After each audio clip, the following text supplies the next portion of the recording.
Olá, boa noite. Você acompanha a partir de agora o Jornal da Justiça.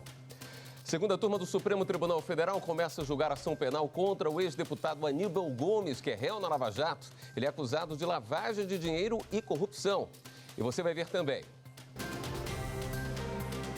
Primeira turma do STF nega pedidos de liberdade para pai e filhos acusados de tentativa de homicídio no interior de São Paulo. Superior Tribunal de Justiça manda soltar o ex-governador do Rio de Janeiro, Luiz Fernando Pezão. Supremo prorroga prazo de inscrição para audiência pública que vai tratar do controle de dados da internet.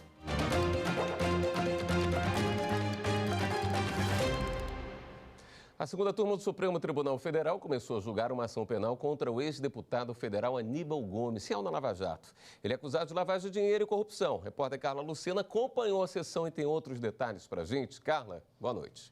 Oi, William, boa noite para você, boa noite a todos que acompanham aqui o nosso jornal. Bom, e foi exatamente isso, a segunda turma hoje, então, começou a julgar aí essa ação penal contra o ex-deputado Aníbal Gomes, e quando o Supremo ele julga ações penais, a dinâmica da sessão é um pouco diferente. Por exemplo, os advogados de defesa e também a acusação, que neste caso é do Ministério Público Federal, eles têm um tempo maior para poder aí expor seus argumentos. Hoje, então, a sessão foi toda dedicada apenas às sustentações orais, isso porque além do ex-deputado Aníbal Gomes, também está sendo acusado o empresário Luiz Batista de Sá, e, portanto, tivemos dois advogados do ex-parlamentar e um advogado do outro acusado. Bom, a sessão plenária, ela começou então com essas sustentações. O ex-parlamentar é acusado de corrupção e lavagem de dinheiro. O caso tem a ver com a Lava Jato e envolve a Petrobras. Vamos ver na reportagem.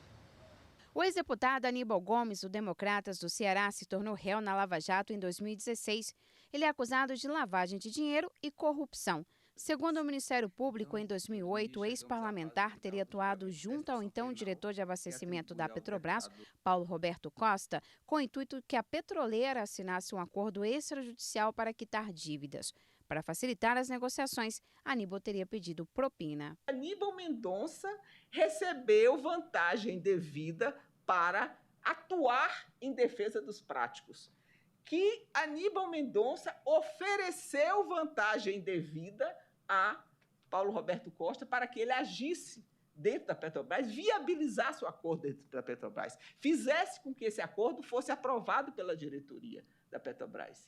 E ele efetivamente agiu nesse sentido. O acordo da Petrobras foi assinado ainda em 2008 e envolvia 69 milhões de reais, sendo que 3 milhões de reais, segundo o MP, teriam sido entregues a Aníbal Gomes e ao outro acusado, Luiz Carlos Batista Sá. Na segunda turma, os advogados de defesa rebateram as acusações. Porque o senhor Aníbal não recebeu qualquer valor. O senhor Aníbal não dissimulou qualquer valor. O fato de eventuais valores tratados pelo senhor Luiz Carlos Batista Sá com pessoas da sua proximidade, isso não quer dizer que o deputado Aníbal Ferreira Gomes tenha praticado um ato ilícito. Bom, e o julgamento desta ação penal não foi finalizada na sessão de hoje. A presidente da segunda turma, ministra Carmen Lúcia, disse que este caso ele vai voltar em fevereiro, possivelmente na primeira sessão da segunda turma. Isso porque na próxima terça-feira será a última sessão da segunda turma deste ano, e a ministra disse que será dedicada aí a julgar casos mais urgentes. Portanto, vamos aguardar em fevereiro a finalização desse julgamento. William. Tá bom, Carla, muito obrigado pelas suas explicações. E a maioria dos ministros da primeira turma do Supremo Tribunal Federal negou o pedido de liberdade para pai e filhos acusados de tentativa de homicídio no interior de São Paulo. Os réus Lourenço Augusto Conde e os filhos Samuel e Paulo Conde são acusados de tentar matar um homem a facadas. A defesa pedia que eles permanecessem soltos até o julgamento pelo Tribunal do Júri, que está marcado para fevereiro do ano que vem. Há 4 meses, o relator do processo, ministro Marco Aurélio, tinha mandado soltar os réus em caráter liminar. Implementei a medida cauteladora, determinando a expedição de alvará de soltura em benefício dos pacientes em 20 de agosto de 2019. Estão soltos, portanto. No julgamento do mérito, os ministros da primeira turma divergiram do relator. entenderam que os acusados devem ficar na prisão até o julgamento. O procedimento, a meu ver, é extremamente célere, não só a preventiva decretada com bons fundamentos, como a própria pronúncia, a decisão de pronúncia reafirmou os fundamentos. Então, a meu ver, não há ilegalidade nem teratologia, voto pelo não conhecimento do habeas corpus. Que em habeas corpus não se examina justiça ou injustiça da decisão, apenas legalidade, ilegalidade ou abuso. Que a justiça se faça no julgamento adequado no momento do júri, na ação penal. Os ministros também negaram liberdade em outros 2 processos. A defesa de Diego Gonçalves Ferreira pedia que ele permanecesse solto até o julgamento de todos os recursos. O réu foi condenado a quase 17 anos de prisão por associação criminosa e associação para o tráfico. Segundo a denúncia, Diego teria participado de uma reunião do PCC, o primeiro comando da capital, sobre a venda de um ponto de drogas. O subprocurador-geral da República, Alcides Martins, e o relator, ministro Marco Aurélio, não acolheram o pedido da defesa e foram acompanhados pelos outros ministros. Esse paciente ficou foragido por mais de 4 anos. Portanto, em mais aqui e agora e do que nunca, se impõe para a garantia da ordem pública ante a periculosidade que está patente, que está evidenciada, o tráfico interestadual, se impõe realmente o cerceamento da liberdade. De minha parte, não houve o implemento de medida cauteladora.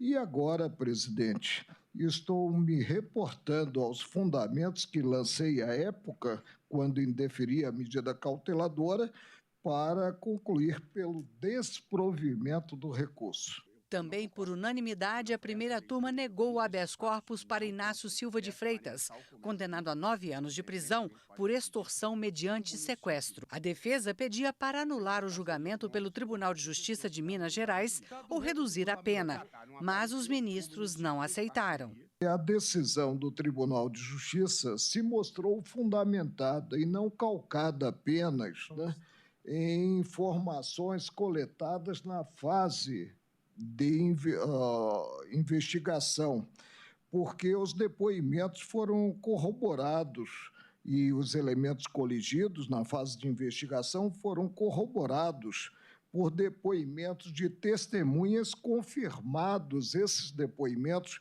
perante a autoridade judicial. E a gente conversa agora com a consultora jurídica da TV Justiça, Karina Zucolotto, que também acompanhou a sessão da primeira turma hoje. Oi, Karina, boa noite. Boa noite, William. Contratação de professores de Libras para escolas públicas de São Paulo foi outro assunto discutido também na primeira turma, né? Exatamente, William. Foi a retomada de um recurso contra a decisão do relator, ministro Alexandre de Moraes, que já havia votado em uma outra sessão, mas foi interrompido o julgamento em razão de um pedido de vista do ministro Luiz Roberto Barroso. Naquela ocasião, o ministro Alexandre de Moraes manteve a sua decisão no sentido de dar provimento ao recurso do Estado de São Paulo contra a decisão que havia condenado esse mesmo Estado em primeira e em segunda instância, determinando que houvesse a contratação desses professores de Libras para atender a demanda de alunos, de estudantes com deficiência auditiva, e que o Estado não teria feito. Por quê? Um município também do Estado de São Paulo já teria feito uma parceria com ONGs e teria implementado esse tipo de educação, ou teria contratado esses professores, intérpretes de Libras, para ministrar aulas nas escolas municipais, e havia uma deficiência no Estado. E com isso o Ministério Público entrou com uma ação civil pública e ganhou em primeira instância, confirmada em segunda instância, e essa decisão judicial determinava que o Estado contratasse esses professores sob pena de multa. Contra essa decisão veio esse recurso e hoje foi a vez do ministro Luiz Roberto Barroso proferir o seu voto, já abrindo a divergência em relação ao ministro Alexandre de Moraes, relator.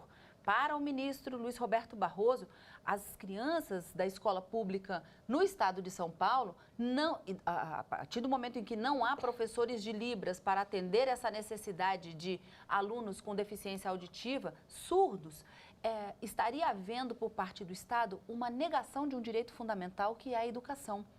E, nesse sentido, ele disse também que essa intervenção do judiciário não se trata de uma intervenção em um ato administrativo, o mérito do ato administrativo, mas sim da implementação de uma política pública prevista na legislação, cuja obrigatoriedade deve ser atendida pelo Estado. Então, o Estado tem a obrigação de contratar esses professores e colocá-los à disposição em sala de aula.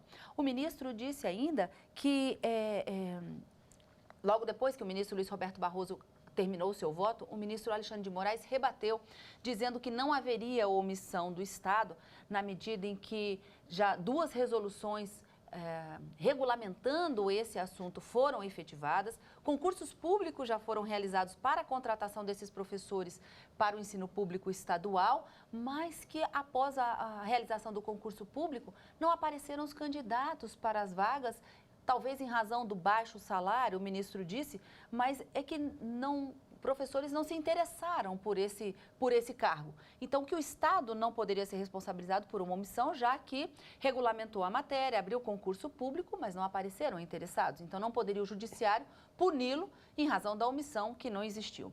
Houve uma discussão sobre esse tema, mas o julgamento foi interrompido pelo presidente da primeira turma, ministro Luiz Fux, que preferiu analisar um pouco melhor toda essa discussão e a situação desses estudantes no âmbito estadual para, num momento posterior, trazer para a primeira turma, dar continuidade ao julgamento desse recurso. Tá bom, Karina. Obrigado pelos seus esclarecimentos aqui no JJ2. Eu que agradeço. No Paraná, a Justiça expediu 20 mandados de prisão preventiva e 20 de busca e apreensão contra os suspeitos de pertencerem a uma organização responsável por crimes como tráfico de drogas, associação para o tráfico, comercialização e porte de armas, delitos patrimoniais, falsificações, homicídios e tentativas de homicídio. 15 pessoas já estavam em unidades prisionais. Os mandados foram cumpridos numa operação conjunta do Ministério Público e da Polícia Militar. A quadrilha é acusada de atuar em diversos estados. A ordem para a prática dos crimes partia de dentro dos presídios paranaenses. E veja a seguir, STJ manda soltar ex-governador do Rio, Luiz Fernando Pezão. A justiça, a verdadeira justiça, é quando a pessoa realmente é atendida nas suas necessidades.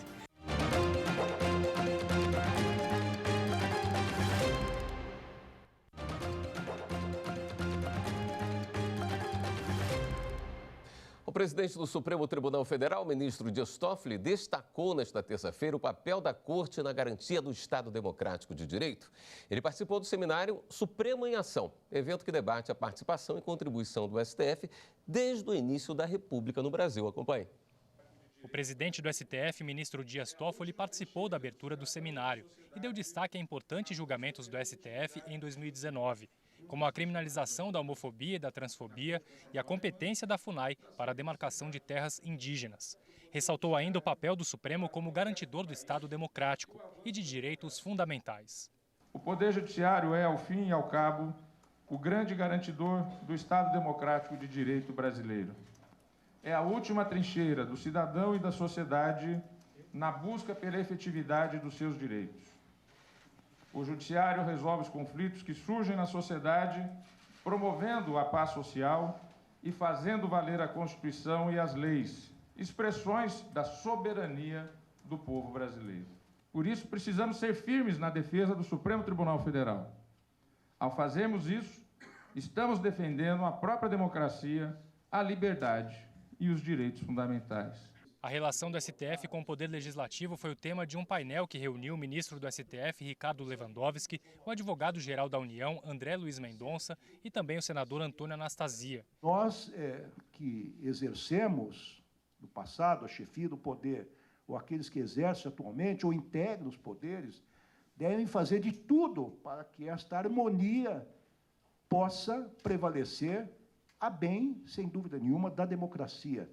E até para a manutenção desse valor mais precioso que temos, que é o nosso Estado democrático de direito. A democracia brasileira está viva, é viva e deve sempre ser viva e, para o futuro, disposta a trazer leis, decisões judiciais, decisões administrativas que correspondam a essa vivacidade necessária à democracia. Uma harmonia vigorosa e que viceje bem sob o palio da nossa Constituição em prol do interesse público e interesse geral. Acho que, desse modo, trabalhando em conjunto, nós conseguiremos tranquilamente alcançarmos esse objetivo dessa pacificação institucional. O evento Suprema em Ação marca o Dia da Justiça, comemorado no último dia 8 de dezembro, e a criação do Instituto de Estudos Jurídicos Aplicados, o IEJA. A presidente do IEJA falou sobre a importância do diálogo e das garantias presentes na Constituição Federal. O objetivo fundamental de nosso dia de hoje é demonstrar que a própria democracia apresenta resposta para todas as demandas. O juiz constitucional não está alheio à nova realidade da qual é sujeito e objeto ao mesmo tempo.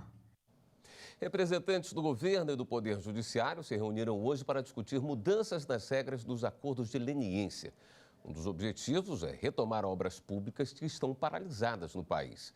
Os acordos assinados por empresas envolvidas em corrupção já possibilitaram a recuperação de mais de 3 bilhões de reais aos cofres públicos.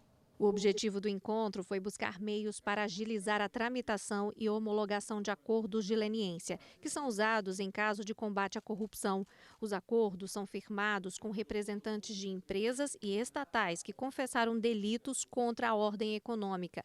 A meta do Poder Judiciário e dos órgãos de controle é, até março do ano que vem, definir se as mudanças serão por acordo institucional pelo Judiciário ou por projeto de lei no Congresso, além de buscar a retomada de obras públicas que estão paradas em razão de casos de corrupção que estão sendo investigados. Que essas empresas que devem recursos aos estados, que fecharam acordo e que passam por uma dificuldade financeira, também por diversos motivos, inclusive pela crise que nós passamos recentemente, que a gente consiga resolver esse problema de Estado e de mercado. Direito regulatório, desafios e perspectivas para a administração pública. Esse é o nome do livro lançado no Superior Tribunal de Justiça, que conta com a participação de 42 autores, entre ministros, professores, juristas, advogados e especialistas na área.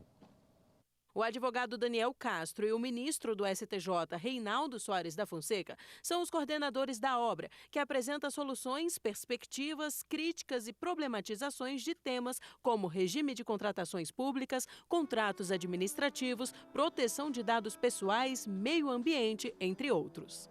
A partir das agências reguladoras que foram trazidas do direito americano, nós nos vimos diante de área de saúde, na área aérea, na área sanitária, na área ambiental, agências reguladoras que se veem obrigadas ou com a necessidade de regulamentar relações sociais.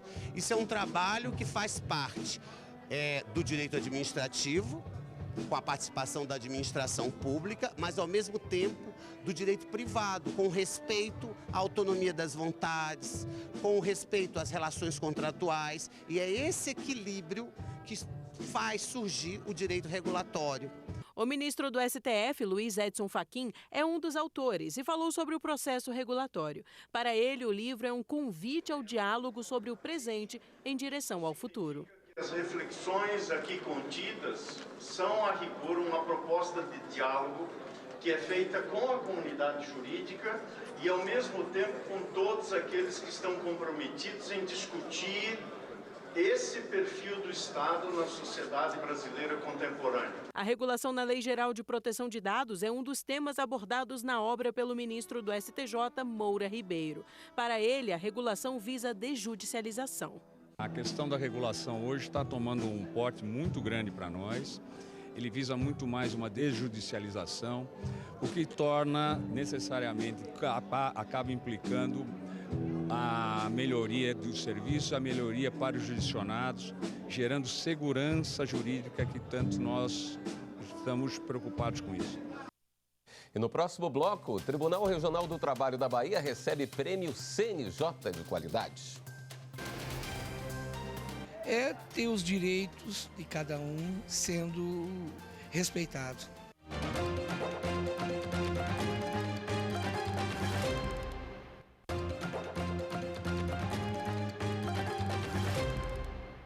O Superior Tribunal de Justiça mandou soltar o ex-governador do Rio, Luiz Fernando Pezão.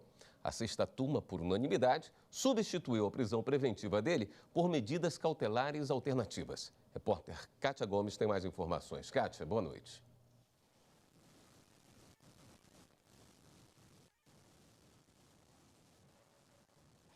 Boa noite, William. Entre as medidas cautelares que o ex-governador vai ter que cumprir está a proibição de sair do Rio de Janeiro sem autorização, recolhimento domiciliar noturno, proibição de ocupar cargos ou funções públicas no estado ou no município do Rio de Janeiro enquanto durar o processo e o monitoramento eletrônico.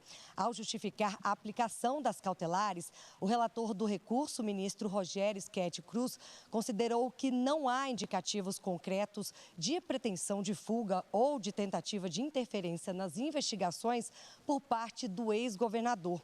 Pezão foi preso em 29 de novembro de 2018 durante a Operação Boca de Lobo por decisão do ministro aqui do STJ, Félix Fischer. Segundo o Ministério Público Federal, Pezão manteve o funcionamento da organização criminosa chefiada pelo ex-governador Sérgio Cabral, dando prosseguimento à cobrança de 5% de propina nos grandes contratos firmados pelo governo estadual. O MP denunciou Pezão pelos crimes de corrupção ativa, corrupção passiva, lavagem de dinheiro e organização criminosa. William. Obrigado, Kátia. O Tribunal Regional do Trabalho da Bahia recebeu o Prêmio CNJ de Qualidade do Conselho Nacional de Justiça. O TRT conquistou o Prêmio CNJ de Qualidade, concedido pelo Conselho Nacional de Justiça por seu empenho na gestão da informação e dos serviços prestados. O prêmio envolve todos os 90 tribunais do país dos 5 segmentos: Justiça Militar, Eleitoral, Federal, Estadual e Trabalhista. O TRT da Bahia foi destaque na categoria prata, ao lado de outros 10 tribunais do trabalho. Esses tribunais que são premiados, eles viram benchmark, ou seja, os outros buscam eles para que possam também melhorar seus resultados. Temos cumprido mais de 128% da meta nacional para a Justiça do Trabalho da execução, o que nos deixa muito felizes. Pagamos mais de 5 bilhões de reais para os jurisdicionados nesses últimos 2 anos. Por causa disso, fomos destaques na taxa de congestionamento, recebendo nota máxima no prêmio, e também fomos destaques na resolução dos processos antigos. As soluções processuais por meio de conciliações também colaboraram para os resultados. Essa abertura das portas para novas varas com certeza refletiu no aumento dos nossos números de produtividade. E você pode participar do Jornal da Justiça. Mande sua sugestão de reportagem para o nosso WhatsApp, anote o número 61992606116. E é hora de dar um giro na rede para saber as últimas notícias.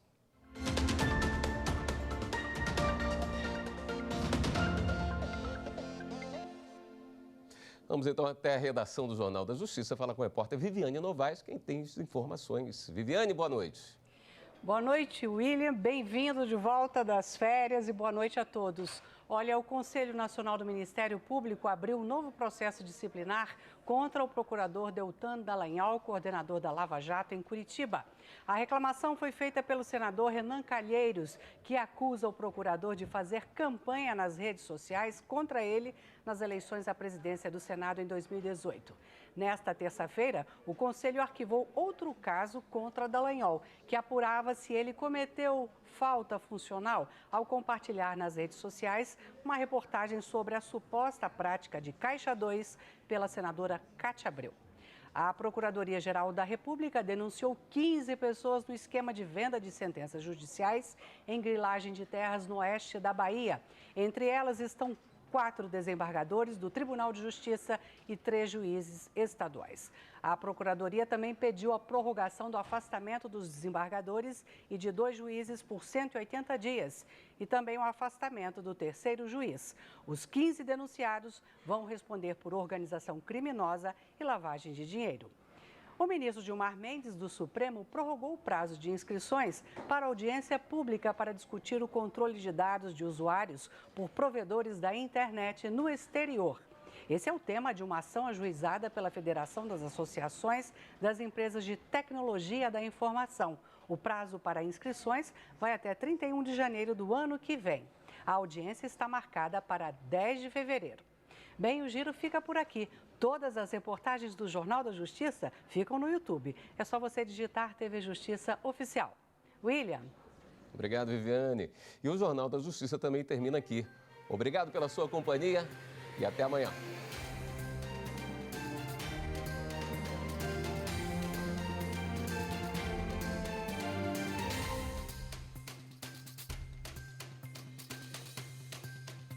Obrigado.